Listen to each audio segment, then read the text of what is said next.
አብን የኢትዮጵያ ሀገራዊ ምክክር ኮሚሽን ሁለት ኮሚሽነሮች በጉባኤው አጀንዳዎች ላይ እጃቸውን ለማስገባት ሞክረዋል ሲል ከሰሰ። የአማራ ብሔራዊ ንቅናቄ አብን ይህን ያለው ነሐሴ 11 2018 ዓ.ም ኮሚሽኑ አብን አቅርቧቸው ለነበሩ ቅሬታዎች የሰጠውን ምላሽ ተከትሎ ባወጣው መግለጫ ላይ ነው። አብን በመግለጫው ሁለት ኮሚሽነሮች በቀጥታ በምክክር ሂደቱ ውስጥ በተለይም በከተሞች አጀንዳ ውስጥ እጃቸውን ማስገባታቸውን ጠቅሶ የተሳታፊዎችን ፍላጎት ለማስቀየርና ተጽዕኖ ለማሳደር ሙከራ ማድረጋቸውን በተደጋጋሚ መታዘቡን አመልክቷል። አብን ሰኞ ምሽት ባወጣው በዚህ መግለጫ ላይ ያቀረባቸውን አቤቱታዎች ተከትሎ ኮሚሽኑ ጥሰት ፈጸሙ የተባሉ የተወሰኑ አባላትን ለይቶ ከኃላፊነት ማንሳቱን ጠቅሷል። ይህ እርምጃ የተሟላ አይደለም ያለው ፓርቲው በተለይም የሁለቱ ኮሚሽነሮችና የጥቂት አስተባባሪዎች አሉታዊ ጣልቃ ገብነት መቀጠሉን አስታውሷል።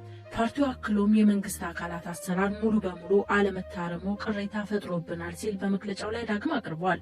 አብን ቅዳሜ ዕለት በሀገራዊ ምክክሩ ሂደት ከተራ የአሰራር ግድፈት የዘለሉ ተደጋጋሚና የተደራጁ ጥፋቶች ተፈጽመዋል ሲል ቅሬታውን ባወጣው መግለጫ ላይ አስታውቆ ነበር። አክሎም ገዢው አካል መዋቅራዊ ጥሰቶችን ፈጽሟል ሲል የከሰሰው አብን በአዲስ አበባ ጉዳይ ላይ የከተማ ነዋሪዎች ድምፅና ፍላጎት በአግባቡ ሳይወከል ታልፏል ብሏል። ኮሚሽኑ ለዚህ አብን ቅሬታ ምላሽ ለመስጠት ባወጣው መግለጫ የቀረበለትን አቤቱታ መመርመሩና ማጣራቱን ገልጾ በፓርቲው ድምዳሜ እንደማይስማማ አስታውቋል። ይህን ተከትሎ አብን ባወጣው ሌላ መግለጫ ላይ ኮሚሽኑ መሰረታዊ ስጋቶችንና ቅሬታዎቹን አቅጣጫ የሚያስቱና ተጨባጭና ተደጋጋሚ አቤቱታዎችን ከግንዛቤ ያላስገባ ምላሽ ሰጥቷል ሲል ወቅሷል። ኮሚሽኑ ያቀረብነውን ቅሬታ አጠቃላይ የሂደት ክፍተት አስመስሎ ለማቅረብ ሞክሯል ያለው ፓርቲው የምክክር ኮሚሽኑ የመደባቸው አንዳንድ ባለሙያዎች አድሏዊና ተገቢ ያልሆኑ ሀሳቦችን ሲያራምዱ ነበር ሲል ከሷል። አብን የተወሰኑ አስተባባሪዎች ደግሞ የፓርቲው ተወካዮችና ሌሎች ተሳታፊዎች መሰረታዊ ሀሳቦቻቸውና አቋሞቻቸውን እንዳያቀርቡ በስልታዊ መንገድ አፈና ሲፈጽሙ ነበር ሲል ወንጅሏቸዋል። ተለይተው የታወቁ ሁለት ኮሚሽነሮች በቀጥታ በምክክር ሂደቱ ውስጥ እጃቸውን ለማስገባትና የተሳታፊዎችን ሀሳብ ለማስቀየር መሞከራቸውን ጠቅሷል። አብን የኮሚሽነሮችን ስም በመግለጫው ላይ አልጠቀሰም። ኮሚሽኑ ሲቋቋም ተመርጠው የነበሩ 11 ኮሚሽነሮች ቢሆኑም ሁለቱ በፈቃዳቸው በመልቀቃቸውና አንዱ በሞት በመለየታቸው የተነሳ 8 ኮሚሽነሮች የምክክር ሂደቱን በመምራት እያገለገሉ ይገኛሉ።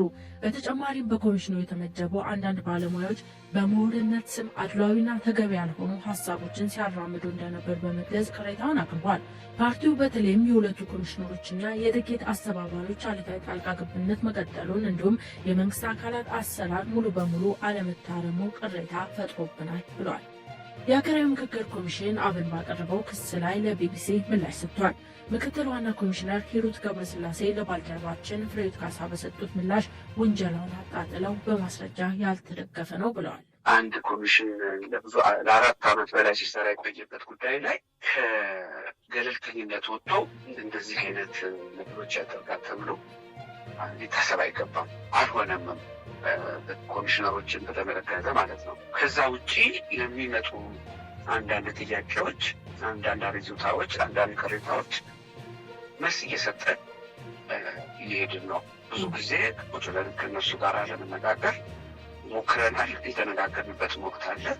የኛ ምንድነው እምነታችን እንደዚህ አይነት ውንጀላ ውስጥ ከመግባታችን በፊት መነጋገር፣ መመካከር፣ ነገሮችን ማጣራት ነው የሚገባው። ምክንያቱም አይጠቅመንም ብለን እናምናለን። እየፈታን ያለነው እንደዚህ የሚነሱ ጥያቄዎችን ይህንን ጉዳዮች የሚመረምር ኮሚቴ አለ የተዋቀረ። በእነሱ በኩል ነገሮች ተጣርተው ሲመጡልን የኮሚሽነሮች ካውንስል ቁጭ ይወስናል እና እንደሱ እያደረግን ያለ ነው። የተወሰደ እርምጃ አለ እስካሁን ድረስ? ጣልቃ ገብነት ምናምን የሚባለውን ነገር በማስረጃ የተደገፈ በእጃችን ላይ የለም። አንዳንድ ስሜታዊ ገለጻዎች አሉ። የራሳቸው ሀሳብ ካላለፈ ተደግፈዋል ወይ አልተደገፈም እንደዚህ የሚባሉ ነገሮች ደግሞ አይኖሩም ተብሎ አይገመትም። ይኖራሉ። እንዲህ አይነት ሂደት ውስጥ ውንጀላዎች ሊኖሩ ይችላሉ። ግን በእኛ በኩል በተጨባጭ ያዝነው ነገር ስለሌለ የቀረቡትን ጉዳዮች ደግሞ ብዙም እንዲህ አይነት የጣልቃ ገብነት ክስና አቤቱታ አልቀረበብንም። እንደመጥ እንዲህ አይነት ጥያቄ አለን፣ ይሄ እንዲህ አይነት ጉዳያችን ይካተትልን ከሚል ውጭ አሁን ያልሽው አይነት ውንጀላ የለብንም። ሌሎች ለምክክሩ ከቀረቡ አጀንዳዎች ውስጥ በጣም አወዛጋቢ የሆነ ለእናንተም ፈታኝ የሆኑባቸው አጀንዳዎች የትኞቹ ናቸው? ጊዜ ይወስዳል? በቀላሉ የሚስማሙባቸው ነጥቦች አሉ። ለምሳሌ ሙስና፣ የመልካም አስተዳደር እጦት፣ እዛ ላይ ብዙ አይወዛገብም። አብዛኛው ሰው ይግባባበታል። ግን ለምሳሌ አገር ግንባታ ላይ የሆኑ እስከዛሬ ሲያወዛግቡ የቆዩ የሚታወቁ ጉዳዮች ላይ ኦፍኮርስ ግን ያም ቢሆን እየተፈቱ የተወሰነ ደረጃ ላይ ተደርሷል ነው የምለው። በተያዘለት እቅድ ይጠናቀቃል ብለው ያስባሉ? አንዳንድ አጀስትመንቶች እያደረግን መተናል። ከታቀደልን ቀናት ትንሽ እየጨመረን ያለ ነው። አሁኑ ኦልሬዲ ጨመረን የምንገኘው ግን አሁን እኛ በያዝነው ፕሮጀክሽን መሰረት ባሰብነው ጊዜ ነገሩ ይጠናቀቃል ብለን እናምናለን።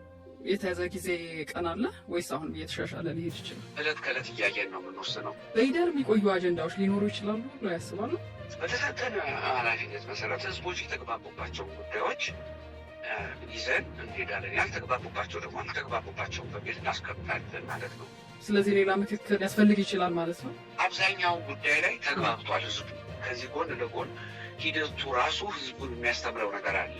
በአንድ ነገር ላይ ከመጫጫህ መደማመጥ፣ በአንድ ነገር ላይ ከመጣላት መመካከር የሚለው ባህል ይዞ በቀጣይ አብዛኛውን ጉዳዮችን ቅስ እየተባለ ይፈታል ብለን ነው የምናስበው። አብዛኞቹ ጉዳዮች እልባት ስላገኙ መግባባትና መመካከር የሚያመጣውን ጥቅም በማየት መወዛገብ ይቀንሳል ብለን እናምናለን።